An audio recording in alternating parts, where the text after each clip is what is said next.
Good morning, dear students. Welcome you all to the Assamese class once again. All of you get ready with your grammar book today and with a grammar copy. Draw margin in 2 pages of your copy, then give today's date, and when I will announce the topic, you write the topic name in up of the margin. Before going to the next lesson, let us discuss about the previous lesson. যোৱাবাৰৰ ক্লাছত আমি কি পঢ়িছিলোঁ? যোৱাবাৰৰ ক্লাছলৈকে আমি এটা কবিতা পঢ়িছিলোঁ আৰু কবিতাটোৰ নাম আছিলে জননী। জননী বুলি আমাক মাতৃৰ বিষয়ে কোৱা হৈছিলে আৰু এই মাতৃক আমি কেনেকুৱা ধৰণে আমাৰ জীৱনত লাভ কৰোঁ, তেওঁ আমাৰ প্ৰতি কেনেকুৱা ত্যাগ কৰে আৰু তেওঁৰ পৰা আমি কি গুণ আয়ত্ত কৰিলোঁ, এই কথাবিলাক আমি শিকিলোঁ। তাৰ পৰা আমি বিপৰীত শব্দ শিকিছোঁ, তাৰপিছত প্ৰাচীন শব্দৰ আধুনিক শব্দ শিকিছোঁ, একবচনৰ পৰা বহুবচন কৰা এইবিলাক আমি শিকিছিলোঁ। এতিয়া মই নেক্সট টপিকটোলৈ যোৱাৰ আগতে তোমালোকে যে দেখিছা এই পিকচাৰ কেইখন মোৰ পিছফালে, এই পিকচাৰ কেইখনত প্ৰথমখনত এগৰাকী খেতি পথাৰত কাম কৰা তিৰোতাই ধান কাটি আছে। এই যে ধান কাটিছে, এই তিৰোতাগৰাকীক কি বুলি কয় জানানে? ধান দোৱা বুলিও কয়। ধান দাইছে বা ধান পকা ধান যে কাটিছে, এই তিৰোতাগৰাকীক দাৱনী বুলি কয়। আনহাতে তাৰ তলৰ যিখন মাজৰ ছবি, তাত তোমালোকে দেখিছা এগৰাকী তিৰোতাই পথাৰত কিবা ৰুই আছে, সেইটোক ভুই ৰোৱা বুলি কয়। তাৰমানে এই যে কঠীয়া পেলোৱা বুলিও কয়, এই ধানৰ আগটো গুজি গুজি দিয়ে, ধান গছৰ আগটো, আৰু সেইটো তেওঁলোকে ভুই ৰোৱা বুলি কয়। আৰু এই যে ৰোৱা কাৰ্যটো কৰে, সেইগৰাকী তিৰোতাক যিয়ে ভুই ৰোৱে তেওঁক আমি ৰোৱনী বুলি কওঁ, আৰু যিয়ে ধান দায় তেওঁক আমি দাৱনী বুলি কওঁ, বা ধান দোৱা তিৰোতা দাৱনী আৰু ধান ৰোৱা তিৰোতা ৰোৱনী। তাৰপিছত এনেকৈ যদি আমি দেখিবলৈ পাওঁ যে আৰু এটা পিকচাৰ তোমালোকৰ ইয়াত মই দেখুৱাইছোঁ, চোৱা। ইয়াতে তোমালোকে এজন ব্যক্তিয়ে হাত মেলি কিবা খুজি আছে, আৰু তেওঁৰ পিকচাৰখন দেখিয়ে আমি গম পাইছোঁ যে তেওঁ এজন ভিক্ষাৰী। আৰু ভিক্ষাৰী কাক কয়? যিয়ে ভিক্ষা কৰি খায় তেওঁক ভিক্ষাৰী বুলি কয়। গতিকে যিয়ে ৰোৱে তেওঁক কয় ৰোৱনী, যিয়ে ধান দাই তেওঁক কয় দাৱনী, যিয়ে ভিক্ষা কৰে তেওঁক কোৱা হয় ভিক্ষাৰী। এই যে আমি 3-4টা শব্দবিলাক মিলাই পেলাই এটা শব্দলৈ পৰিৱৰ্তন কৰি দিলোঁ, ৰোৱনী, দাৱনী, ভিক্ষাৰী, এই প্ৰথাটোক কোৱা হয় বাক সংহতি। বাক সংহতি বা এটা শব্দত প্ৰকাশ কৰা। গতিকে আজি তোমালোকৰ গ্ৰামাৰৰ বিষয়বস্তু বা লেচনটো হৈছে বাক সংহতি। তোমালোকে পেজ নম্বৰ 46টো উলিয়াই লোৱা, আৰু আজি মই এই লেচনটোৰ বিষয়ে পঢ়াম, মনোযোগ দি পেলাই শুনিবা। বাক সংহতি বা এটা শব্দত প্ৰকাশ কৰা, ওৱান ৱৰ্ড ছাবষ্টিটিউশ্যন। শিক্ষাৰ্থীসকল কম শব্দত নিজৰ কথা ক'বৰ বাবে আৰু ভাষাক অধিক প্ৰভাৱশালী কৰি তুলিবৰ বাবে কেইবাটাও শব্দৰ ঠাইত এটা শব্দ ব্যৱহাৰ কৰা হয়। যেনেকৈ ধান ৰোৱা তিৰোতাক আমি ৰোৱনী বুলি কওঁ, ধান দোৱা তিৰোতাক আমি দাৱনী, ধান কটা তিৰোতাক আমি দাৱনী বুলি কওঁ, আৰু ভিক্ষা কৰা লোকক আমি ভিক্ষাৰী বুলি কওঁ। এই যে কম শব্দত নিজৰ ভাষাটো আমি প্ৰকাশ কৰিলোঁ, সেইটো এটা ভাষাৰ সৌন্দৰ্য, আৰু এইবিলাকে আমাক ভাষাটো সুন্দৰকৈ উপস্থাপন কৰাত সহায় কৰে, বা প্ৰেজেণ্ট কৰাত বা কওঁতে বা লিখোঁতে আমাক সহায় কৰে। এতিয়া তোমালোকে তোমালোকৰ কিতাপত দেখিছা যে এজন ব্যক্তিয়ে কিবা আঁকি আছে। এই চিত্ৰ অঁকা লোকজনক চিত্ৰকৰ বুলি কয়। আনহাতে তেওঁৰ কাষতে দিয়া আন এখন ছবিত এজন ব্যক্তিয়ে কাপোৰ চিলাই আছে, তেওঁক কোৱা হয় কাপোৰ চিলোৱা লোক, আৰু আমি এটা শব্দত ক'ব পাৰোঁ দৰ্জী। যদি আমি কেইবাটাও শব্দ ব্যৱহাৰ কৰোঁ এটা শব্দত নুবুজাই পেলাই, তেন্তে ছবি দুখনৰ আমি বৰ্ণনা কিদৰে দিব লাগিব? প্ৰথমজনৰ কাৰণে আমি ক'ব লাগিব যে ছবি অঁকা ব্যক্তি আৰু কাপোৰ চিলোৱা ব্যক্তিৰ চিত্ৰ। আকৌ এটা শব্দ প্ৰয়োগ কৰি ব্যাখ্যা কৰিলে এনেধৰণৰ এই দুখন চিত্ৰকৰ আৰু দৰ্জীৰ ছবি। যদি এটা শব্দত কওঁ চিত্ৰকৰ আৰু দৰ্জীৰ ছবি, বহুত শব্দ যদি প্ৰয়োগ কৰি পেলাই কওঁ ছবি অঁকা ব্যক্তি আৰু কাপোৰ চিলোৱা ব্যক্তিৰ চিত্ৰ। চোৱা কিমান দীঘলীয়াৰ পৰা আমি কিমান সৰু কৰি দিব পাৰোঁ। এইটোৰ পৰা আমি এটা কথা ক্লিয়াৰলি বুজি পাইছোঁ যে এটা শব্দৰ প্ৰয়োগে ভাষা সুন্দৰ আৰু সহজ কৰি তোলে।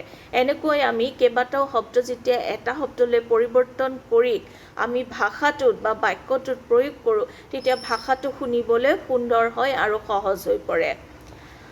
ইয়াত চিত্ৰকৰ আৰু দৰ্জী অনেক শব্দৰ ঠাইত প্ৰয়োগ কৰা এটা শব্দ। এতিয়া আমাক কৈছে কেইবাটাও শব্দৰ ঠাইত এটা শব্দৰ প্ৰয়োগে ভাষাক কি কৰে সহজ সৰল আৰু সুন্দৰ কৰি তোলে। সেইকাৰণে আমি এটা শব্দত প্ৰকাশ কৰোঁ বা বাক সংহতি কৰোঁ। এতিয়া কিছুমান বাক সংহতিৰ উদাহৰণ তোমালোকে শুনিবা। ঈশ্বৰত যাৰ বিশ্বাস নাই নাস্তিক, লোকক দেখি পাছত যি কৰে অনুকৰণ, ধান ৰোৱা তিৰোতা ৰোৱনী। এই যে মই তোমালোকক মাজৰ পিকচাৰখনত দেখিবলৈ পাইছা সেয়া হ'ল ৰোৱনী। তাৰপিছত ধান দোৱা তিৰোতা দাৱনী। একদম ওপৰৰ দুখন পিকচাৰত ধান কাটি যোনখিনি মহিলাই আছে তেওঁলোক হ'ব দাৱনী। দেশৰ ভালৰ কাৰণে কাম কৰা মানুহ দেশকৰ্মী, দেশৰ কামত মৃত্যুবৰণ কৰা লোক শ্বহীদ। শ্বহীদ। আজি মই তোমালোকক ইমানখিনিলৈকে কৰাই দিওঁ আৰু ইয়াৰ পিছৰ আকৌ আমি এইটো লেচনৰ ওপৰত আকৌ পঢ়িম। গতিকে এতিয়ালৈকে আমি যিখিনি পঢ়িলোঁ সেইখিনিৰ বিষয়ে আমি 2-4টা আলোচনা কৰি লওঁ। আমি আজি কি পাইছিলোঁ নতুন শব্দ চিত্ৰ। চিত্ৰ মানে হৈছে ছবি। তাৰপিছত আমি পাইছোঁ শিক্ষাৰ্থী। শিক্ষাৰ্থী মানে হৈছে শিক্ষা গ্ৰহণ কৰা লোকসকল মানে ছাত্ৰ ছাত্ৰী। প্ৰভাৱশালী মানে হৈছে প্ৰতাপী। দেন ব্যাখ্যা শব্দটোৰ অৰ্থ হৈছে বহলাই বুজাই দিয়া। তাৰপিছত আমি ইয়াৰ পৰাই যদি আমি বিচাৰোঁ ৰাইমিং ৱৰ্ড ৰোৱনী, তাৰ পৰা আমি লিখিব পাৰিম দাৱনী। এনেকৈ তোমালোকক ভিতৰুৱা প্ৰশ্ন দিব পাৰে।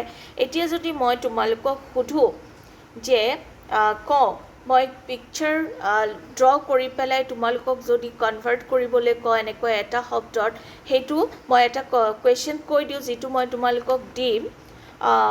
তলৰ কথাখিনি বুজাব পৰাকৈ ছবি আঁকা আৰু ছবিৰ তলত তেওঁলোকৰ বুজোৱা শব্দকেইটা লিখা।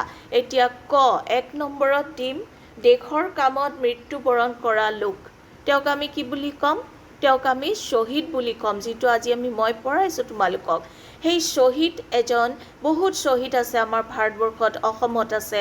যিকোনো এজন শ্বহীদৰ তোমালোকে পিকচাৰ ড্ৰ কৰি তাৰ তলত দেশৰ কাৰণে মৃত্যুবৰণ কৰা লোক, তাৰপিছত ডেছ এডাল দি পেলাই শ্বহীদ বুলি লিখিবা।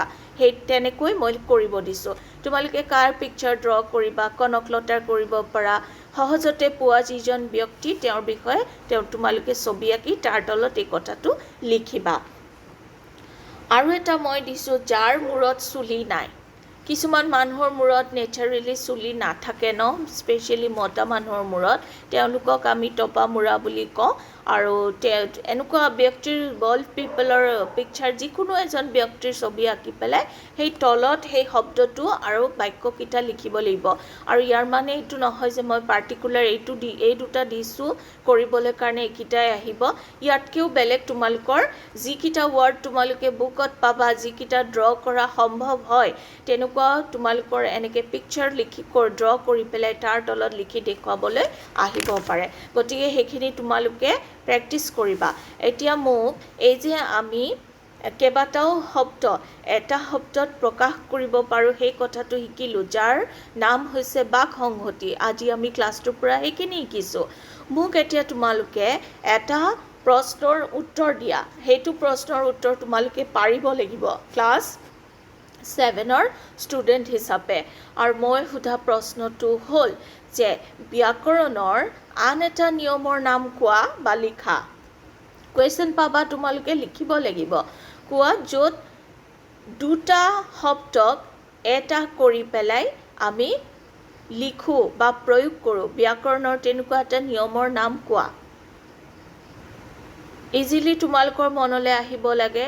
তেনেকুৱা এটা নিয়ম হৈছে আমাৰ সন্ধি ওকে যিকোনো দুটা উদাহৰণ দিয়া উদাহৰণ কেইটা তোমালোকে দিব পাৰিব লাগিব আৰামছে ওকে সন্ধি তোমালোকে পঢ়িছা গতিকে সন্ধিৰ উদাহৰণ দি দিবা এতিয়া চাও কোৱেশ্চন নম্বৰ 4 আৰু কোৱেশ্চন নম্বৰ 5 টো অলপমান আমি ডিসকাস কৰি লও কোৱেশ্চন নম্বৰ 4 ত চোৱা ক অংশৰ লগত খ অংশ মিলাবলৈ দিছে মই এই match the following বা ক অংশৰ লগত খ অংশ মিলোৱাৰ ক্ষেত্ৰত তোমালোকে সচৰাচৰ পৰীক্ষাত কৰা ভুলৰ বিষয়ে মই ক'বলৈ ধৰিছো মনোযোগ দি শুনিবা আৰু সেই ভুলটো পুনৰ নকৰিবা মই যিমান পাৰো সিমান অসমীয়া শব্দ প্ৰয়োগ কৰি আছো যাতে তোমালোকৰ শব্দৰ ভঁৰালটো চহকী হয় কাৰণ যিমান শুনিবা সিমান শিকিবা মাঝে মাঝে তোমালোকৰ বুজি পোৱাৰ কাৰণে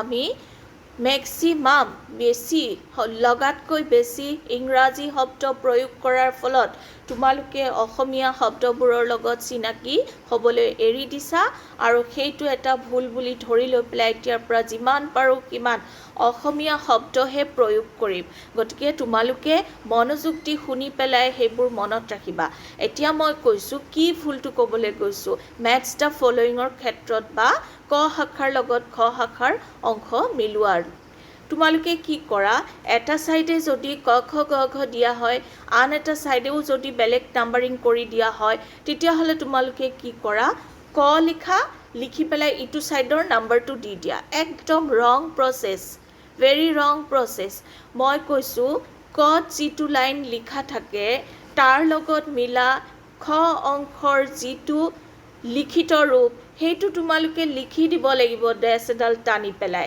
হেতুহে আসল শুদ্ধ নিয়ম ক অংশৰ লগত খ অংশ মিলোৱা নহলে কিন্তু মই পৰীক্ষাত যদি 5 মাৰ্কস থাকে 5 নম্বৰ থাকে তাৰ আধা মাৰ্ক দিম কাৰণ কোনটো কৰ লগত কোনটো ৰোমান 1 মিলাইছা 2 লিখিছা হেবিলাক আমাৰ মিলাই থাকিবলৈ প্ৰবলেম হয় কথাবোৰ আৰু তোমালোকৰো knowledge to complete নহব ন তোমালোক ইনডিসিপ্লিন হৈ থাকিবা নহয় গটিকে এতিয়া সোৱা কটোত কৈছে ৰচনা কৰা লোক তেওঁক আমি তাৰ পিছত বাক্যটো লিখি পেলাই ড্যাশ এডাল দিবা এতিয়া আমি এফালে চাব লাগিব খ অংশত তাৰ লগত মিলা ওয়াৰ্ডটো বা শব্দটো কোনটো তাত আমি দেখিছো 4 নম্বৰত যেটো দিছে ৰচয়িতা হেতু মিলিব আজডাল পাৰি পেলাই ৰচয়িতা শব্দটো লিখি দিবা তাৰপিছত খত সুধিছে যি সকলো জানে হেতুৰ লগত মিলিব একেবাৰে খ শাখাৰ একেবাৰে লাষ্টৰ শব্দটো সৰ্বজ্ঞ তাৰপিছত গত সুধিছে যিটো সহজে লাভ কৰিব নোৱাৰি হেতু আমাৰ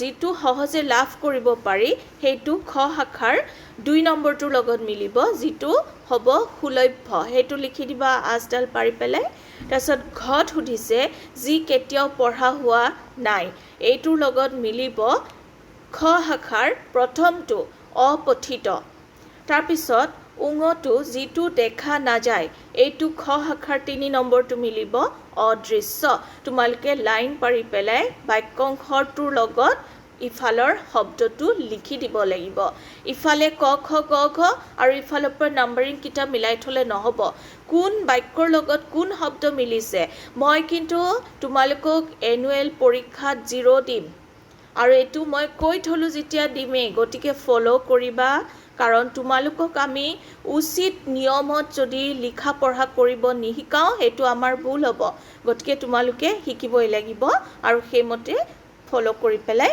লিখিবা নাম্বাৰ 5 টো আহা আমি হেতু বহু বিকল্পী প্ৰশ্নক কয় এমসিকিউ মাল্টিপল চইচৰ কোৱেশ্চন তা মানে কটোত কৈছে আইন জনা ব্যক্তিক কি কব আমি যোনটো কাৰেক্ট হয় তাৰ বক্সৰ ওচৰত টিক মাৰ্ক কৰিব লাগিব 2 নম্বৰটো শুদ্ধ উত্তৰ আইনজ্ঞ সেই বক্সৰ ভিতৰত ৰাইট মাৰ্কটো দি দিবা তাৰপিছত খত সুধিছে দুৰ্গম শব্দৰ অৰ্থ কি এইটোৰ উত্তৰ হ'ব একেবাৰে শেষৰটো 4 নম্বৰ অপচনটো জলৈ যোৱা টান হেইটো বক্সৰ ভিতৰত টিক মাৰ্কটো দি দিবা নাম্বাৰ গত সুধিছে যি কেতিয়াও নমৰে তাক কি কয় এইটোৰ শুদ্ধ উত্তৰটো হ'ব 1 নম্বৰত যিটো দিছে অমৰ সেইটো শব্দ আৰু বক্সটোৰ ভিতৰত ৰাইট চিনটো দি দিবা এইখিনি মই আলোচনা কৰি দিলো কিন্তু তোমালোকে এই দুটা প্ৰশ্নৰ উত্তৰ হোমৱৰ্ক হিচাপে কপিত নিজে লিখিব লাগিব সো আজিৰ ক্লাছত আমি ইমানতে সামৰিলো যিখিনি পঢ়াই দিলো সেইখিনি মনোযোগ দি এবাৰ পঢ়িবা বহুত দীঘলীয়াকৈ মই পঢ়াই দিয়া নাই আৰু নিজেও যিমান পাৰা সিমান লাৰ্ণ কৰি যাবা কাৰণ যথেষ্টখিনি তোমালোকক এটা শব্দত প্ৰকাশ কৰা দিছে পৰীক্ষাত আহিব তাৰ মাজৰ পৰা এটা বা দুটা গতিকে তোমালোকে গোটেইখিনি লাৰ্ণ কৰিবা তোমালোকৰ ভাষা উন্নত হ'ব তাৰ কাৰণে 1 নম্বৰ 2 নম্বৰ আহিছে বুলি এৰি নিদিবা গোটেইখিনি লাৰ্ণ কৰিবা আজি ক্লাছটো ইমানতে সামৰিলো থ্যাংক ইউ